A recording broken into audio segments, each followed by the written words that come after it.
अस्सलाम वालेकुम। आज हम आपके लिए बहुत ही बेहतरीन लेस इंग्रेडिएंट्स यम्मी और क्रिस्टल फ्री आइसक्रीम की रेसिपी लेकर आए हैं। मुझे यकीन है कि एक बार आप इस आइसक्रीम को घर पे ट्राई करेंगे तो ये आपकी फेवरेट आइसक्रीम बन जाएगी। तो चलें बिस्मिल्लाहिर्रहमानिर्रहीम के साथ आइसक्रीम को बनाना शुरू करते हैं। सबसे पहले हम टॉफ़ी सॉस बनाएंगे। इसके लिए हम 1/4 कप दूध में half table spoon cornflour mix करेंगे। उसके बाद एक फ्राई पैन में आधा कप चीनी डालकर इसको कैरेमल कर लेंगे।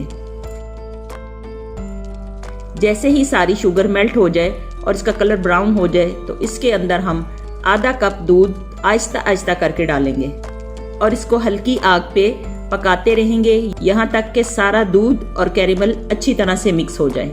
इसके बाद इसके अंदर खाने का 1 चम्मच मक्खन डाल देंगे। 1/4 टीस्पून या 1 चुटकी नमक की शामिल करके इसको पकाएंगे और साथ साथ इसको हिलाते रहेंगे।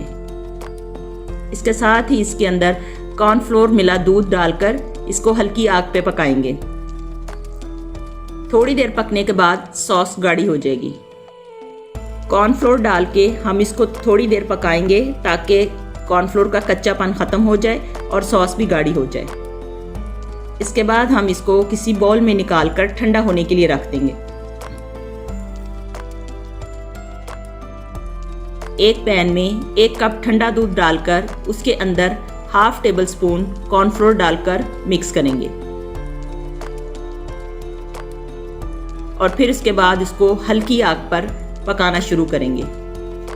पकाने के दौरान मुस्तकिल चम्मच चलाते रहेंगे ताकि दूध एक जैसा गाढ़ा हो जाए। जैसे ही दूध गाढ़ा होगा हम आग बंद कर देंगे। उसके बाद इस मिक्सचर को ठंडा होने के लिए रख देंगे। थोड़ी देर ठंडा होने के बाद हम इसको किसी कंटेनर में निकाल लेंगे। इसके बाद इसके अंदर 2 कप व्हिपिंग क्रीम शामिल कर देंगे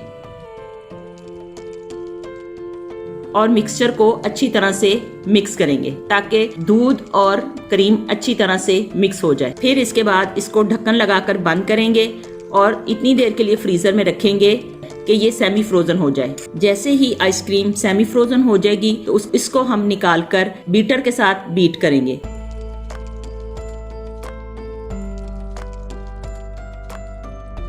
यहाँ तक बीट करेंगे कि आइसक्रीम डबल हो जाए।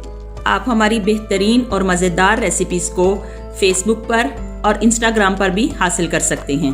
आइसक्रीम साइज में डबल हो गई है। अब हम इसके अंदर टॉफ़ी सॉस शामिल करेंगे, मगर इसमें से थोड़ी सी सॉस डेकोरेशन के लिए बचा के रख लेंगे जो कि हम बाद में स्कूप सर्व करते वक्त उसके ऊपर डालेंगे।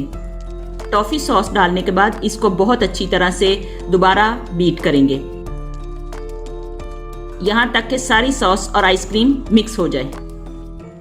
अगर आप हेल्थ से रिलेटेड बेहतरीन टेस्टेड एंड ट्राइड रेमेडीज देखना चाहते हैं तो YouTube पर हमारे दूसरे चैनल टेस्टेड एंड ट्राइड को सब्सक्राइब करके इन रेमेडीज से फ़ायदा हासिल करें।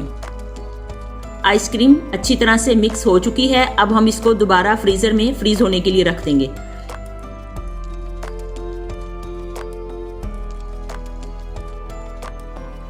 बाकी बची हुई सॉस को हम पाइपिंग बैग में भर के इसकी कोन बना लेंगे और इसको आइसक्रीम सजाने के लिए इसको ऊपर से ड्रिजल करेंगे। इससे आइसक्रीम का जायका बहुत ज़्यादा बढ़ जाएगा। लीजिए, हमारी आइसक्रीम तैयार होके बाहर आ चुकी है। अब हम इसको स्कूप आउट करते हैं। इतनी बेहतरीन और क्रिस्टल फ्री आइसक्रीम घर पे बनाना बहुत ही आसान हो गया है। तो आप इस आइसक्रीम को ज़रूर घर पे ट्राई करें और कमेंट सेक्शन में अपना फीडबैक दें। आप देखिए कितने नरम और बेहतरीन तरीके से स्कूप निकल रहे हैं। अब इसको टॉफ़ी सॉस के साथ हम गार्निश करेंगे और अपने गेस्ट को और अपने घर वालों को सर्व करेंगे। इतनी मज़ेदार और लेस इंग्रेडिएंट आइसक्रीम आपको किसी आइसक्रीम पार्लर से भी नहीं मिलेगी। आप इसको घर पे ज़रूर ट्राई करें। आज की रेसिपी के लिए इतना ही। एक और नई परफेक्ट और मज़ेदार रेसिपी के आने तक के लिए अल्लाह हाफिज़।